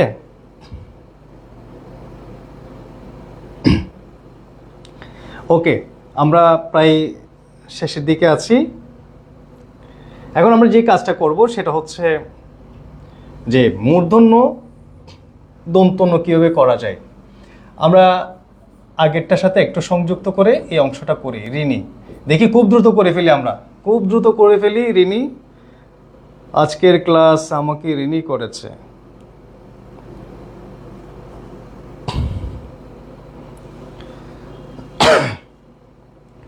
দেখি লিখো তো, খুব দ্রুত লিখো তো দেখি। ঋণী, কে লিখতে পারো দেখি দ্রুত। এখন তোমরা উত্তর লিখবে 5G গতিতে। তোমরা কিন্তু ইতিমধ্যে ব্যাপারগুলো বুঝে গেছো, উচ্চারণের যে বিষয়গুলো আছে সেগুলো বুঝে গেছো। এখন 5G গতিতে লিখবে। তারপরে তোমরা লিখবে যা যাবর। ওই যে ওখানে একটা যুক্ত লিখেছিলাম, মনে ছিল তোমাদের? যুক্ত ব্যঞ্জনে যুক্ত, আমি বলেছি আমরা পরবর্তী অংশে সেটা জানবো। যুক্ত একটা মনে রাখলে অন্য একটা বলে যাচ্ছি, কয়েকটা প্র্যাকটিস করলে কিন্তু মনে থাকবে। 2-3 বার প্র্যাকটিস করলে এই অংশগুলো খুব সহজে মনে থাকবে। গুড, রোমানা সুলতানা দারুণ হলো, একদম পারফেক্ট, 100-তে 100। অন্তর্দেব ভুলে যাবে না, একটু চেষ্টা করতে হবে স্যার। 2-3 বার যদি বাসায় বসে বসে খাতায় নোট করে করে পড়ো, ইনশাল্লাহ কোনো ঝামেলা হবে না। খুবই চমৎকার, খুবই চমৎকার, ধন্যবাদ রিনি। তোমরা আগের অংশটা কিন্তু বলে যাও নাই। মূর্ধন্য থাকলে দন্ত না, দীর্ঘিকা থাকলে রস্যইকার, এটা আমরা সবাই বুঝে গেছি। যা যাবর লিখে ফেলি দেখি, যা যাবর লিখে ফেলি, যার আমরা লিখেছি। অর্পিতা নন্দী, দীর্ঘইকার হবে না, রস্যইকার হবে। অর্পিতা নন্দী, দীর্ঘইকার হবে না, রস্যইকার হবে। আমরা দেখেছি যে এখানে আমরা দেখলাম দীর্ঘইকার থাকলে সবসময় রস্যইকার হয়ে যাবে, এটা আমরা দেখলাম। রোমানা সুলতানা খুবই চমৎকার হলো, একদম পারফেক্ট, 100-তে 100। যা যাবর, আমরা অন্তঃস্থ থাকলে বর্গীয় যে দেবো, যা যাবর। ওকে, হসন্তটা আমরা দিতে বলি নাই কিন্তু, এবার কিন্তু 100-তে 100 ঠিক আছে। ফারিয়া, তোমার উত্তর হয় না, তুমি জাজ আবর লিখছো। যা যাবর, যা যাবরকে তুমি লিখছো জাজ আবর। তুমি শুধু অন্তঃস্থ জকে কি করে দেবে, বর্গীয় জ করে দেবে। আকারটা তো বরাবর থাকবে স্যার, আকার কোনো সমস্যা নাই। তারপর হচ্ছে বরই লিখবে। এবার আসো যুক্ত। আমরা কিছুক্ষণ আগে যে যুক্ত লিখেছি, আশা করছি তোমাদের মনে আছে। যুক্ত যে তোমরা লিখেছিলে যুক্ত ব্যঞ্জন ধ্বনিতে, আমি তোমাদেরকে বললাম অন্তঃস্থ জ কেন বর্গীয় জ হলো সেটা পরবর্তীতে জানাবো। এখন দেখো যে তাহলে বর্গীয় জ অন্তঃস্থ জ আছে, সেটা আমরা কি করে দেব, বর্গীয় জ করে দেব। ওকে, যুক্ত ব্যঞ্জন, যুক্ত ব্যঞ্জন আমরা জানি যে ভেঙে লিখতে হয় এবং শেষের ধ্বনির সাথে ওকার দিতে হয়। ঠিক আছে স্যার?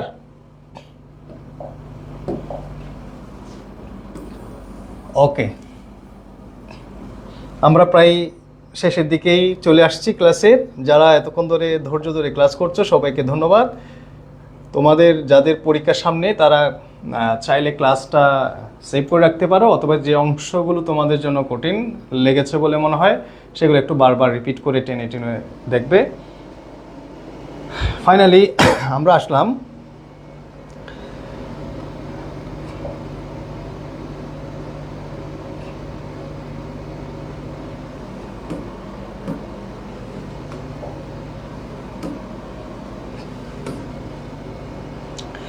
তোমাদেরকে আরেকটা বিষয় আমি শেখাই দেই, সেটা হচ্ছে তালব্যস্য এবং দন্তস্বর যে উচ্চারণ সেটা করে আজকের মতো আমাদের ক্লাস শেষ হবে। তালব্যস্য তাকুক বানানে, দন্তস্য তাকুক বানানে, যেটা থাকবে থাকুক। যদি হালকা করে চ এর মতো করে উচ্চারিত হয় তখন দন্তস্য হবে। তালব্যস্য তাকুক আর দন্তস্য তাকুক যদি উচ্চারণ করার সময় তালব্যস্যর মতো উচ্চারিত হয় তালব্যস্যই হবে। ঠিক আছে স্যার? আমি বিষয়টা আরেকটু তোমাদেরকে বলি। বানানে তালব্যস্য থাকুক কিংবা দন্তস্য থাকুক, যেটাই থাকবে থাকুক, হালকা করে যদি উচ্চারণ চ এর মতো করে হয় তুমি দন্তস্য বসাবে। কীভাবে হয় সেটা একটু আমি তোমাদেরকে দেখাই। ধর আমি তোমাকে বলেছি যে শ্রান্তি, আমি তোমাকে বলেছি স্বাধীন। ঠিক আছে? আমি তোমাদেরকে বলেছি যে শশা, শশা। ঠিক আছে? এখানে একটা বিষয় লক্ষ্য করো, এখানে যে তালব্যস্যটা আছে, এই যে তালব্যস্য, সেটা কিন্তু হালকা চ এর মতো করে উচ্চারিত হচ্ছে। আমরা যদিও জানি চ এবং দন্তস্য একটা তালু একটা দন্ত মূল স্পর্শ করে উচ্চারিত হয়, তাও আমরা শর্টকাটে একটু মনে রাখার জন্য সবসময় মনে রাখবো যে কখন আমরা দন্তস্য বসাবো আর কখন তালব্যস্য বসাবো। তুমি সবসময় মনে করবা যে এই দুটার মধ্যে যেটা থাকবে থাকুক না কেন বানানে হালকা চ এর মতো করে উচ্চারিত হয়েছে দন্তস্য, আর চ এর মতো করে উচ্চারিত হয়নি তালব্যস্য বসা দিবে। এখন তুমি দেখো স্বাধীন, স্বাধীন পড়ার সময় তোমার কি উচ্চারিত হচ্ছে? তুমি কি পড়ছো স্বাধীন হয়েছে? স্বাধীন তো তুমি পড়ছো না। তাহলে স্বাধীন যেহেতু না, এটার মতো যেহেতু না, তুমি কিসের মতো পড়ছো? স্বাধীন তালব্যস্য। তাহলে এখানে কি বসাবে? তালব্যস্য। ওকে। বফলা উচ্চারিত হয়েছে কিনা? হয় নাই। যেটা উচ্চারিত হয় না সেটা আমরা উচ্চারণে লিখবো না, বাকিটা তো আমরা নিজেরাই করে ফেলতে পারি। ধ রস্বইকার দন্ত ন হসন্ত, এটা কিন্তু একটা বোর্ড প্রশ্ন। এবার তোমরা শ্রান্তি এবং শশা, ঠিক আছে, এই অংশটা তোমরা একটু সমাধান করে ফেলো দেখি। ফাহিম আক্তার, যুক্ত ব্যঞ্জন কিন্তু ভেঙে লিখতে হবে। এটা কিন্তু যুক্ত ব্যঞ্জন অংশ আমরা পড়েছি। ভুল করা যাবে না, ভুল করা যাবে না। প্রথম অংশ আমরা ভুল করেছি, ঠিক আছে, কিন্তু শেষের দিকে কিন্তু আমরা ভুল করব না। ওকে, কি হবে? এটা যেহেতু আমরা দেখতে পাচ্ছি শান্তি না, সা উচ্চারিত হচ্ছে না। কিসের মতো উচ্চারিত হচ্ছে? দন্তস্বর মতো। তাই এটা আমরা লিখব যে দন্তস্ব। শ্রান, আমরা জানি যুক্ত ব্যঞ্জন ভেঙে লিখতে হয় শ্রান্তি। শশা, বলো দেখি, শশা, শশা নাকি শশা? চমৎকার, খুবই ভালো হচ্ছে, তোমরা খুবই চমৎকার করে লিখছো। শশা নাকি শশা, বলো দেখি।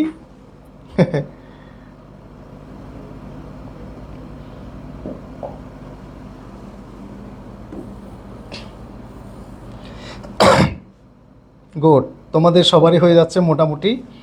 ফাইনালি খুবই ভালো লাগছে যে তোমাদের উত্তরগুলো হচ্ছে। ওকে, এখন আমরা দেখব যে অন্তর্দেব, তুমি কিন্তু আবার হসন্ত ভুল করছো। শব্দের শুরুতে হসন্ত হবে না, শব্দের শুরুতে হসন্ত হয় না। শশা বরাবর হয়ে যাবে, এটা শশা হবে না। ওকে, দেখি তোমাদের মধ্যে থেকে কে খুব চমৎকারভাবে একদম 100 এটার উচ্চারণ লিখতে পারো। স্বল্প, আমরা এটা একটা বোর্ড প্রশ্ন, এটা আমরা একটু সমাধান করি দেখি।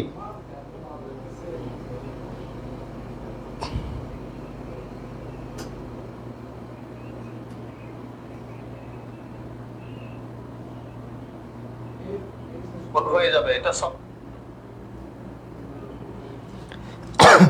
স্বল্প, সকাল, স্বল্প সময়, সকালে অপেক্ষা করো, স্বল্প সময়। ঠিক আছে? রোমানা সুলতানা, ভুল করছো, ভুল করা যাবে না স্যার। শব্দের শুরুতে হসন্ত হয় না, শব্দের শুরুতে কখনো হসন্ত হবে না। অন্তর্দেব, শব্দের শুরুতে কখনো হসন্ত হবে না।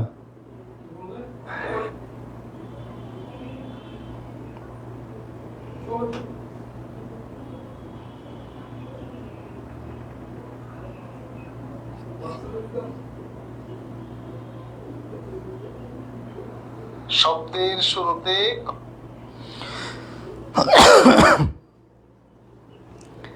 সাইমা আক্তার, ভুল করছো, তোমরা ভুল করছো, কিন্তু প্রচুর পরিমাণে ভুল হচ্ছে শেষের দিকে।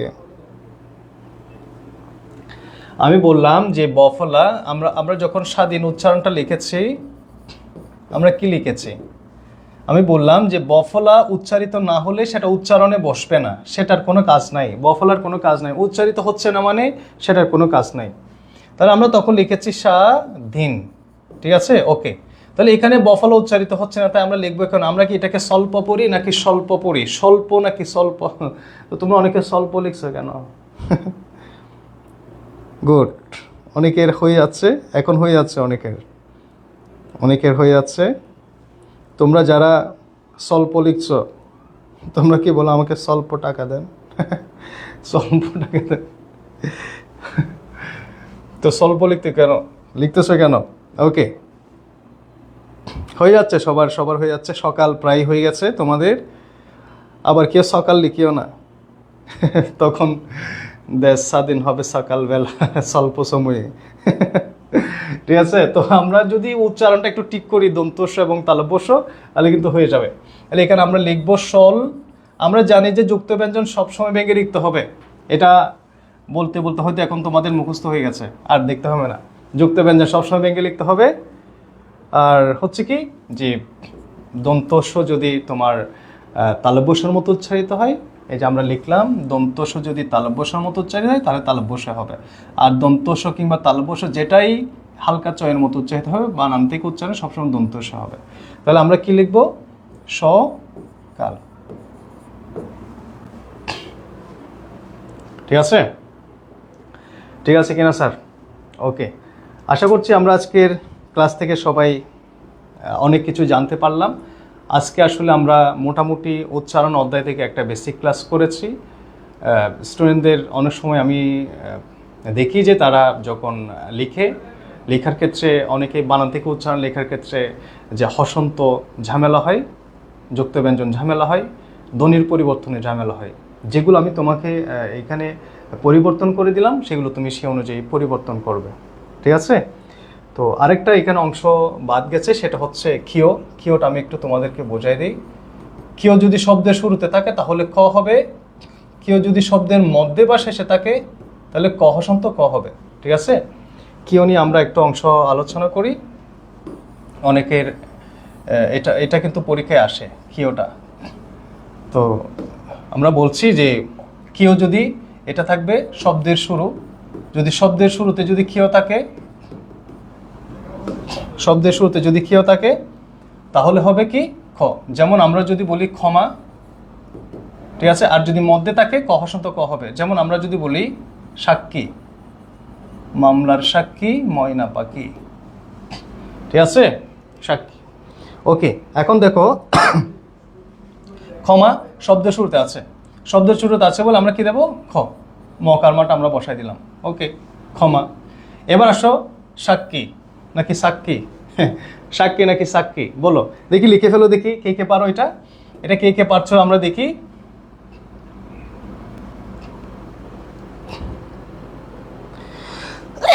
সাক্ষীটা লিখে ফেলো দেখি।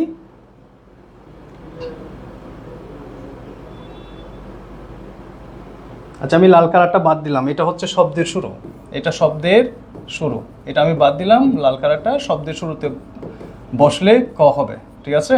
ওকে, তাহলে সাক্ষীটা লিখে ফেলো দেখি।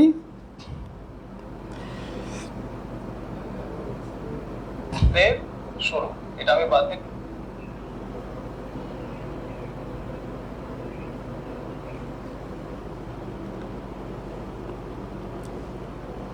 সাক্ষীটা লিখো।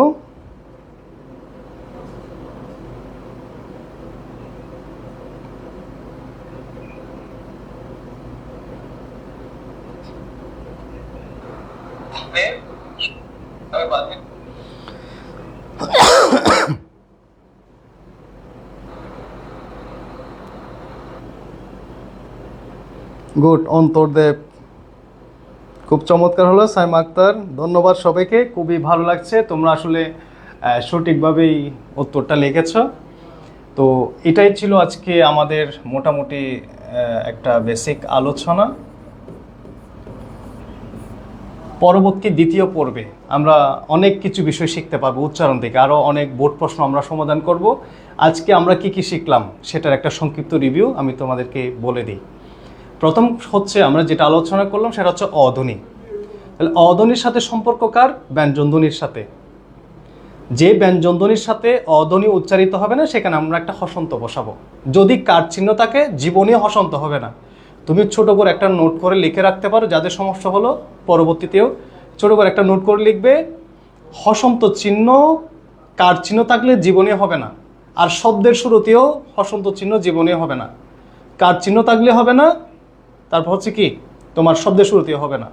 আর যে ধ্বনির সাথে, যে ব্যঞ্জন ধ্বনির সাথে অধ্বনি উচ্চারিত হবে না সেখানে আমরা একটা হসন্ত চিহ্ন বসাই দেব। ওকে, যেখানে আমরা থামবো আর কি, যেখানে অধ্বনি উচ্চারিত হবে না। এটা গেল আমাদের প্রথম আলোচনা। তারপর আমরা দ্বিতীয়ত আলোচনা করলাম যুক্ত ব্যঞ্জন নিয়ে। যুক্ত ব্যঞ্জন আমরা দেখলাম যুক্ত ব্যঞ্জন সবসময় বেগে লিখতে হবে, কখনো একসাথে করে রাখা যাবে না। ভেঙে লিখবো, প্রথম ধ্বনির সাথে হসন্ত চিহ্ন দেব, দ্বিতীয় ধ্বনির সাথে কার চিহ্ন থাকলে কার চিহ্নটা আমরা দিয়ে দেবো। যেমন মুক্তি, যুক্তি, চুক্তি, অনেকগুলো আমরা করলাম। ঠিক আছে, 2-3টা মনে রাখলে অনেক অনেক সমাধান করতে পারবে। আর যদি দ্বিতীয় ধ্বনির সাথে, যুক্ত ব্যঞ্জনের দ্বিতীয় ধ্বনির সাথে যদি কোনো কার চিহ্ন না থাকে সেক্ষেত্রে আমরা একটা ওকার বসাই। ঠিক আছে, যেমন কুঞ্জ, গঞ্জ, তারপর হচ্ছে কি মুক্ত, অনেকগুলো ধ্বনির সাথে আমরা ওকার বসালাম সাধারণত। ঠিক আছে, ওকে। দ্বিতীয়ত হচ্ছে জফলা। জফলা সমস্যার সমাধান, এটা আমরা করলাম। অল্প প্রাণধ্বনির সাথে জফলা থাকলে ওই ধ্বনি 2বার হবে, আর মহাপ্রাণধ্বনির সাথে জফলা হলে ওই ধ্বনিও হবে, তার আগের ধ্বনিও হবে। যেমন ক এর সাথে জফলা থাকলে ক 2বার, আর খ এটার সাথে জফলা থাকলে খও হবে, কও হবে। ঠিক আছে স্যার, আমরা কি বুঝতে পারলাম? ওকে। তারপর হচ্ছে ফাইনালি আমরা যেটাতে আসলাম যে ধ্বনি, বর্ণ থেকে ধ্বনির যে পরিবর্তন, কখন বানান থেকে আমরা উচ্চারণ লেখার সময় কখন কোন ধ্বনি কীভাবে পরিবর্তন করতে হয় সেটা আমরা কিন্তু জেনে গেছি ইতিমধ্যেই। আমরা সবাই অনেকগুলো কঠিন প্রশ্নের সমাধানও আমরা করেছি। ফাইনালি আমরা আগামী যে ক্লাসটা হবে, আশা করছি আগামী ক্লাস থেকে তোমরা যারা 26 পরীক্ষা দেবে, উচ্চারণের দ্বিতীয় পর্বের ক্লাস হবে। তোমরা যারা 26-এ পরীক্ষা দেবে এবং 27-এ যারা পরীক্ষার্থী, তোমাদের জন্য দ্বিতীয় পর্বটা খুবই গুরুত্বপূর্ণ হবে আশা করছি। আজকে যেহেতু বেসিক ক্লাসটা তোমরা বুঝে গেছো, নেক্সট যে আমাদের দ্বিতীয় পর্বে যে উচ্চারণ, এটা তোমাদের জন্য কোনো ব্যাপারই হবে না। আমি উদাহরণ দিলে তোমরা খুব দ্রুতই 5G গতিতে উত্তর করে ফেলতে পারবে। আর বাংলা উচ্চারণ আশা করছি আমাদের সবার মধু মধু লাগবে। ঠিক আছে, তো যাদের সমস্যা থাকলো আশা করছি সমস্যা সমাধান হয়ে গেছে, এবং আমরা যখন বারবার প্র্যাকটিস করব কি লাগবে? মধু মধু লাগবে। ঠিক আছে, তো সবাইকে ধন্যবাদ। আগামী ক্লাসে আবার দেখা হবে। প্র্যাকটিস করো, যেটা বুঝো নাই সেটা বারবার রিভিশন করো। মনে করবে এই যুদ্ধ একান্তই তোমার, তোমার পড়াশোনা শেষ পর্যন্তই তোমার। যদিও আমরা অনেকে মনে করি যে এই পড়ছে, এই বলছে, এই না বললে হতো না। সব সময় চেষ্টা করবে, আল্লাহ তাকে সাহায্য করেন যেই নিজেই নিজেকে সাহায্য করে। সবার জন্য অনেক শুভকামনা থাকলো, দোয়া থাকলো। দ্বিতীয় পর্বে আবার দেখা হবে। আসসালামু আলাইকুম। আজকের মতো এখানে সমাপ্ত করলাম। আল্লাহ হাফেজ।